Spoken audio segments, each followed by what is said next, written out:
Curious about the price of a Magic Online card? Try our searchable price guide on the right sidebar of any mtgoacademy.com page. It is time for round 1.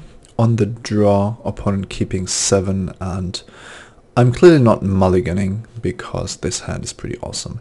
Now I have to tell you a secret. This is going to be a dubbed version of the video that I recorded because somehow I managed to record it without the audio track. I'm not sure what happened. I'm still getting used to the new program I'm using. I don't think this has ever happened to me, but when I rendered the video, the audio track was gone. So here I am, and I'm going to, well, try to comment on everything I did, everything I thought about as far as I can remember it, and I will be making use of, accelerating the video when that's advantageous. So this hand is clearly great. A 3-drop, a 4-drop, and 2 5-drops is a bit expensive on the draw, but I'm never mulliganing this. I already have the 2 black mana that I need, and the I only need a forest for Raised by Wolves. So Nalia's Presence from the opponent, not much to say here. I don't have any plays. And then my opponent drops his first play, Agent of Horizons. So this is nothing in particular, but there was no 2-drop, no attacking 2-drop, if you want to count Nalia's Presence.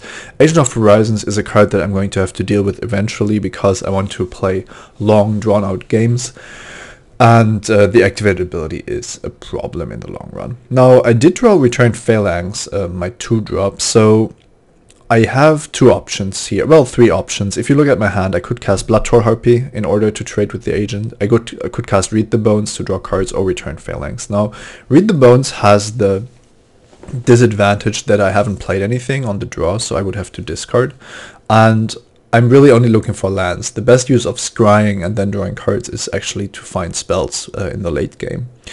And there's a reason why I don't like playing Bloodtor Harpy here, even though it would be more mana efficient, is that I know that I want to be trading with Return Phalanx, and I'm going to be forced to trade on this board because I would fall behind way too quickly.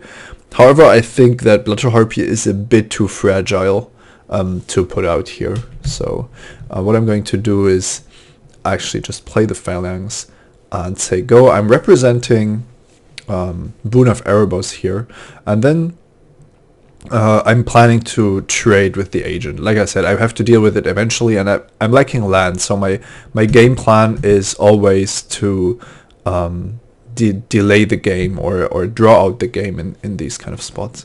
So here's something interesting happens. My opponent has a 4th land, plays a pre-combat Nesting Cursor, and attacks with the agent. Now, a green pre-combat creature signals one thing pretty much always, and that is Aspect of Hydra, the green plus X devotion spell. Now, my opponent has an Nalia's Presence, so it's not particularly necessary to play the cursor beforehand. This gives me more information. However, it also means that I might be more likely to block with the Phalanx, because now only Aspect of Hydra kills the Phalanx, whereas previously there would have been cards like Feral Invocation to worry about. Aspect of Hydra does not play around Boon of Erebos, by the way. I guess by playing the Nesting Cursor first, you do make sure that I Gouge or something like that is not a problem. However, that's usually not a card you play around game 1 of an 8-4 draft. So what's happening here? Let's just see. I'm going to block, and then I guess we can actually make this a bit faster. So I'm blocking here, and my opponent does in fact have Aspect of Hydra, which of course resolves, and now I'm facing off against 2 3-power creatures, which isn't great, and my draw step is not the 4th land that I was hoping for. Erebos' Emissary would actually been one of the perfect cards to drop, because even for a green deck, it's very hard to attack into Erebos' Emissary. Now, one thing that's possible for blue decks is to bounce the Emissary, but at least it's almost impossible to pump your creatures through it. I would have liked to play the Emissary over the Disciple, and then the Disciple only when I can see the full hand. But here, I could, of course, go for card advantage with Read the Bones, or try to trade with the Agent with Blood Troll Harpy. Both of that is not really working out, though. My opponent, even if he has absolutely nothing, could activate the Agent to get through the Harpy. So I'm going to use my draw on Farika's Cure here to kill the Agent, and I think it's a pretty clear decision. I don't really think that Blood Troll Harpy has a place here. That puts me up to 22, so I only go down to 19. So far things are looking pretty good, but then my opponent drops this bomb, Arbor Colossus on turn 5, and I'm not drawing a land. This isn't great for me, as you could tell. And now the problem is Blood Troll Harpy goes from being pretty worthless to absolutely worthless, because Arbor Colossus actually kills flyers when it goes monstrous. However, I do have a couple of Death Touch creatures in my deck, so I've only two realistic options here. I can Read the Bones, trying to find something to maybe stabilize this board, or I could drop Voyaging Satyr in the hopes of finding a land and the Keepsake Gorgon next turn, or just have more mana available to chump block these kind of things. It is a pretty close call, but because of the amount of Death Touch creatures I have, I think that casting Read the Bones is the better choice here. So that's what I'm going for. You see me commenting on exactly the things that I've just said, and doing a bit of the math. It's basically Voyaging Satyr or Read the Bones, and I'm going for Read the Bones. So interestingly enough, I actually find the Sedge Scorpion, but only a swamp. So the nut drawer would have been Sedge Scorpion and Forest, because I still hadn't made my land drop yet. Now it is absolutely clear that I need to keep the Sedge Scorpion. This is basically what I was looking for. The thing is, do I keep the swamp as well, or am I greedy and try to look for a forest? The thing is, if the next card on top of my library is a forest, I get to play it and the Sedge Scorpion, which makes a huge difference in how this game plays out, because I would only go down to 17 from Read the Bones and to 14 from Nessian Cursor. On the other hand, if I don't play anything this turn, then my I'm definitely taking like 9 damage extra from the 2 attacking creatures, which puts me quite close to dead if my opponent has one more creature. So I think I'm quite behind on this battlefield. I think that's obvious. So I'm actually deciding to go for the greedy option of keeping the Sedge Scorpion and putting the swamp on the bottom of the library. I'm still not sure if that's correct. It does strike me as quite greedy. I was really hoping that a swamp, a forest on top, could mean the victory here. I was needing to draw a second forest anyway, or at least I wanted to draw another forest. But yeah, this is a quite a difficult decision, and I'm thinking about it quite for a while. And there we have it. I put the Sedge Scorpion and on top and the swamp on the bottom, and then I actually found a Baleful Eidolon. So is that good or bad? I'm not really sure. It is punishing me. I didn't spike the land. It was definitely a high variance decision. I wanted to get there basically because I was thinking that I would be too far behind otherwise. But that meant that I would have to discard, and now I take my damage. It's only 9 at least, and my opponent has another 3 power creature. So it's 27 life on my opponent's side, 12 power on my opponent's side. I'm on 8 and I have nothing.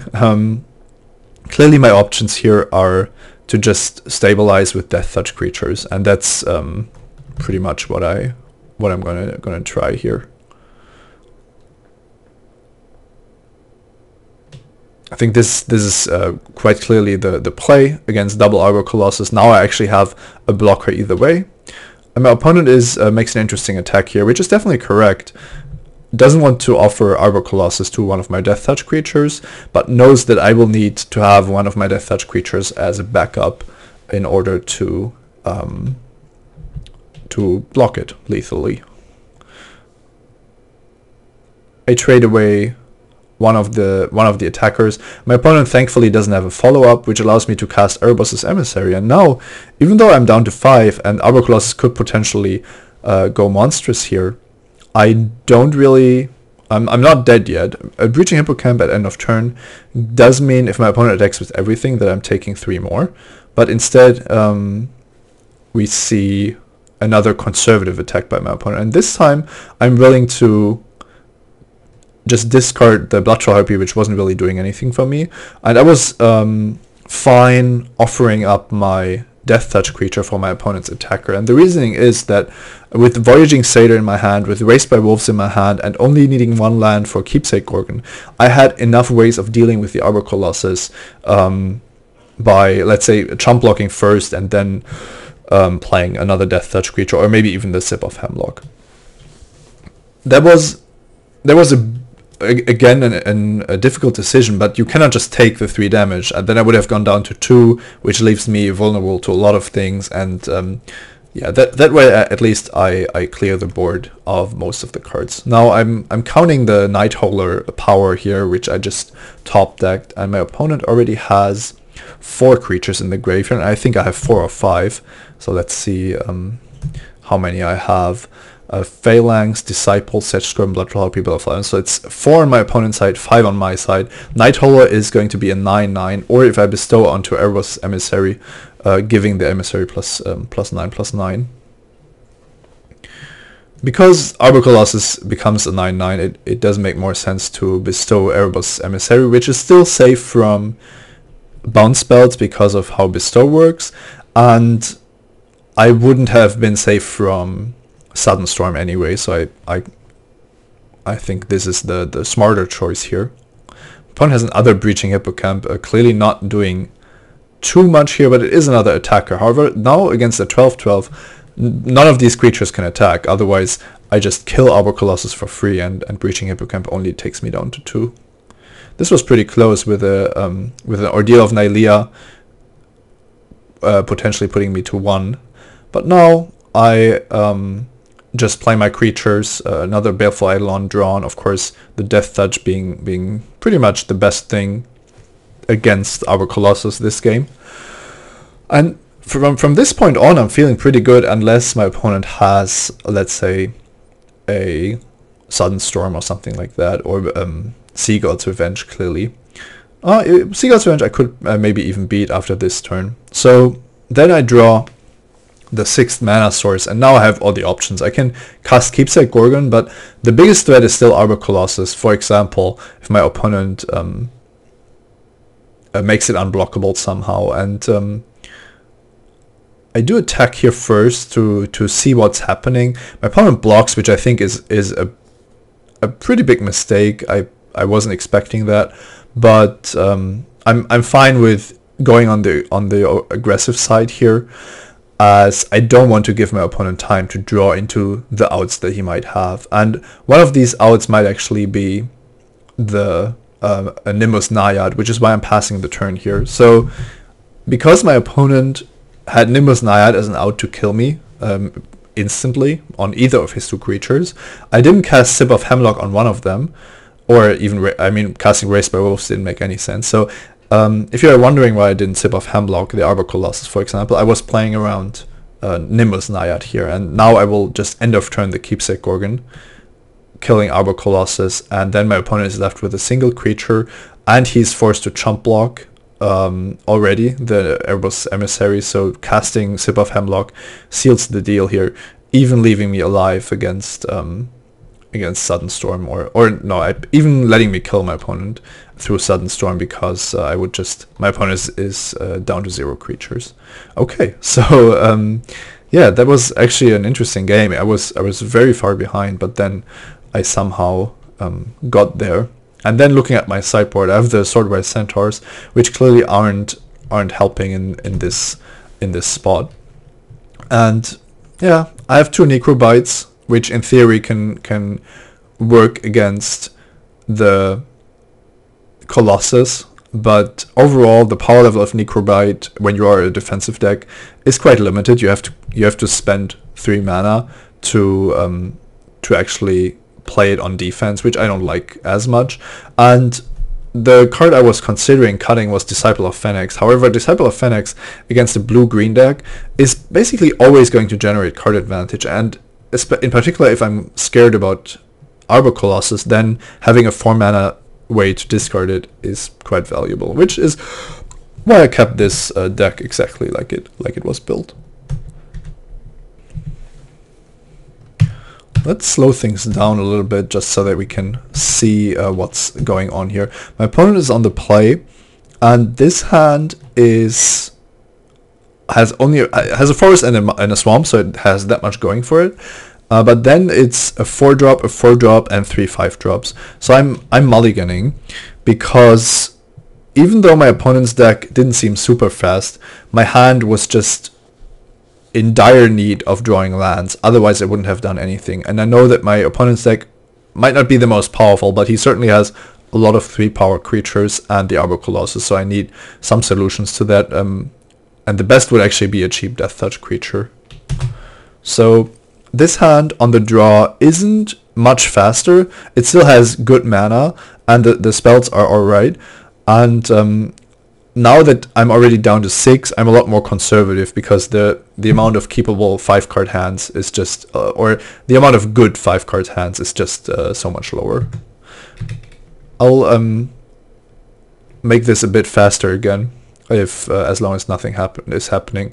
My opponent with the 3-power creature again. I don't draw a land, but a return Phalanx. I'm happy about that. And once again, I would instantly take the trade here. I've really no reason not to do that. I do draw a land, which is very good for me. I do need to draw another one because I have nothing to cast for 3 mana, which my opponent doesn't know, but still. Agent of Horizons becomes unblockable, and this is a very interesting spot. My opponent is not willing to trade Nylea's Disciple with Return Phalanx, and the reasons for that I can't tell from this side of the board. I'm sure there are reasons. I mean, Green Devotion is certainly a factor, but I'm quite happy that I get to keep a bit of my board. Just imagine my opponent just dropping a 2-power creature next turn, for example, or multiple even. Then me simply having the Return Phalanx delays all these attacks. So I was unable to block. I need to draw a land, and then I need to decide what to do with it. I don't draw a land, so I have no decisions to make here.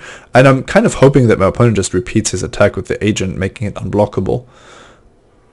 Now, if Nylea's Disciple had traded with Return Phalanx, that wouldn't even have been necessary. So another reason why trading off these 2 creatures would have been quite valuable. There's the 2-power creature that I talked about. And now I'm actually forced to discard not the luckiest mulligan to 6. And the interesting question here is, which cards do I really need to win the game? And I have, with Disciple of Phoenix twice, Grey Merchant of Asphodel, and Furika's Mana, I actually have quite the burn plan going, quite the life drain plan going. However, I'm so stuck on mana that I kind of need to get rid of some of the late game cards, and Furika's Mender is the last card in the chain. Raised by Wolves and Keepsake Gorgon are just more powerful in the abstract, whereas Lash of the Rip is an answer to Agent of Horizons, which I'm going to need sooner than later. And this is once again a very defensive play by Nylea's Disciple. I'm happy about it, and I finally draw a 4th land. My opponent is down to 4 cards, but I want to get black mana symbols into play first. I mean, I want to power up Grey Merchant, and if my opponent doesn't want me to block with Agent of Horizons, if my opponent doesn't want me to block Agent of Horizons, then he can always prevent it.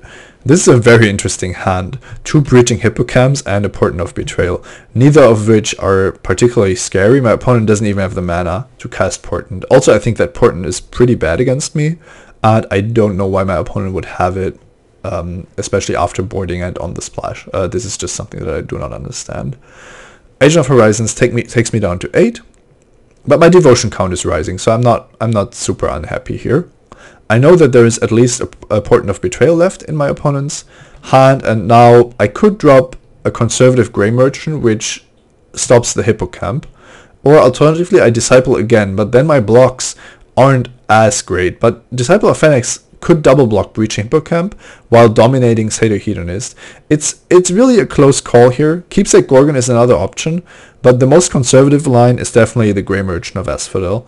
If I don't care that it's like the maximum amount of life gain, it still stops all of my opponent's creatures, and it leaves me a bit safer against bounce or tap down effects.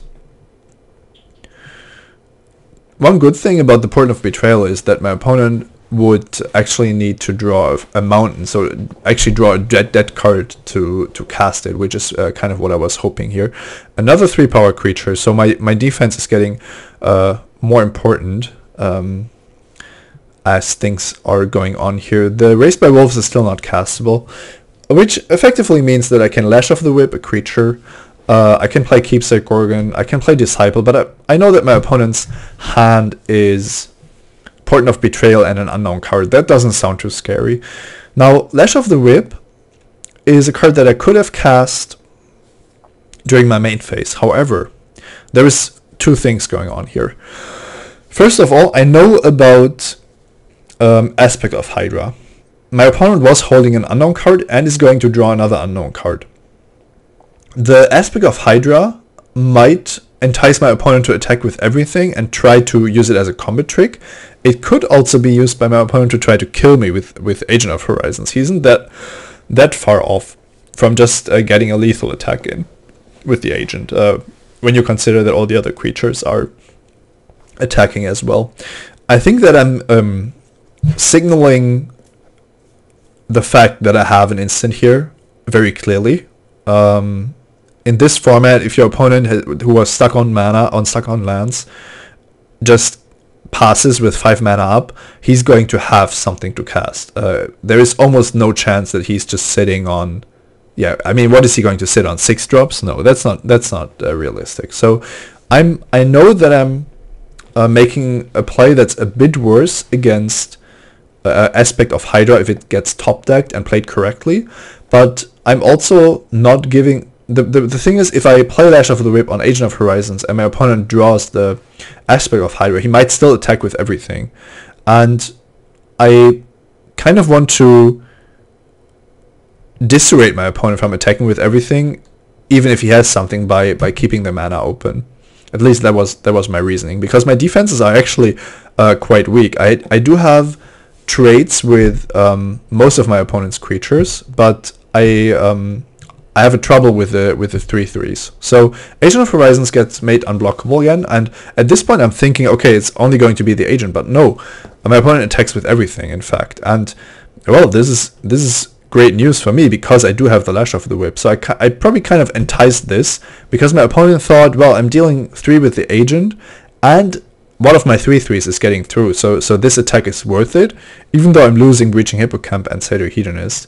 Now, when my opponent doesn't play a trick here, I'm just going to Lash of the Whip the Agent of Horizons. That's bad against Aspect of Hydra, but I just have to go for it. I'm not going down to 4, and then I'm still not beating the trick. So this combat phase is just an absolute blowout, with me on 7 and a post-combat time defeat not really having the biggest impact. At this point, I know that my opponent is only on Portent of Betrayal and 1 more card, so I would like to take that, look at his hand again with a Disciple, but then I wouldn't have a blocker for Nessian Cursor. I'm playing conservatively here by keeping up Disciple of Phoenix as a blocker, and my opponent draws an Alias Presence. Now that enables Portent of Betrayal, but Portent of Betrayal is a lot less scary when you know about it, and so at this point, my opponent is sitting only at Portent of Betrayal, which I take because later on the Disciple wouldn't be doing anything for me anymore. And it's quite clear that I'm very far ahead here now that I have Keepsake Gorgon in play. My opponent only has 2 green creatures, and well, I have 4 insane cards to use. And from now on, my main objective is to win this game without risking anything.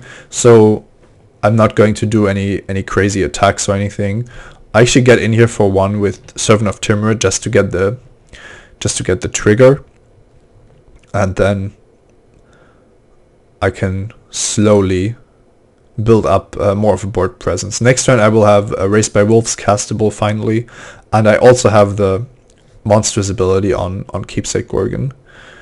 Oracle's Insight is a fine card. I don't understand why my opponent puts it on his 3/7 here, as I will clearly have to kill it with Keepsake Gorgon anyway, and I have the mana and I have the creature in play, so it's not a big surprise or anything.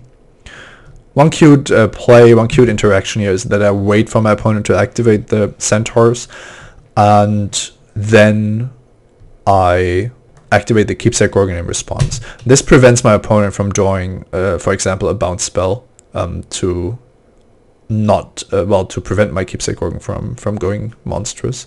So at this point, we get to see what my opponent scries, and then let's see if I can make this a bit faster.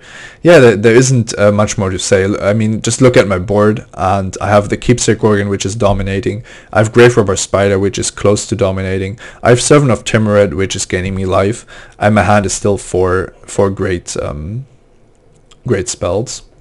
I'm actually opting to create more creatures here, get the Servant of Timurid a bit pumped up, which also allows me to still cast Blood Troll Harpy and Farika's Cure.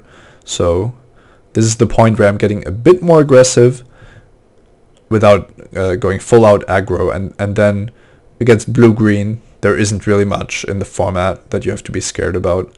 Opponent just passes the turn again, and I have no need to cast Read the Bones here. The big decision is what to put Erebos' Emissary on, and I think the thing I'm thinking about here is the fact that if I bestow Servant of Timurid, if I bestow Erebos' Emissary, then I wouldn't have regeneration mana on the Servant. But clearly, at this point, there isn't much that could go wrong. I'm holding up Farika's Cure still, and my opponent concedes the match. I'm still not sure what the Portent of Betrayal was, and the attacks that my opponent made it easier for me to stabilize, and then I just blew him out by simply having a Lash of the Whip on for 5 mana, which I was clearly representing. So my opponent could have definitely done this better, and I somehow won after being quite constrained on mana in the early game. So both of these games, my draws weren't perfect, but the Death Touch or the early defense combined with the late game card advantage just took over. And of course, if most of your cards trade 2 for 1, then the boards are going to look like that in the end. Alright, that was my dubbing for this video. I hope you enjoyed this post-match analysis. It wasn't truly post-match. It was only with the information that I had at that time, but of course it's not as much in the action as the live recording. The next round is going to be in the usual live recording, so definitely check that out. And yeah, hope you're enjoying the show. Bye bye.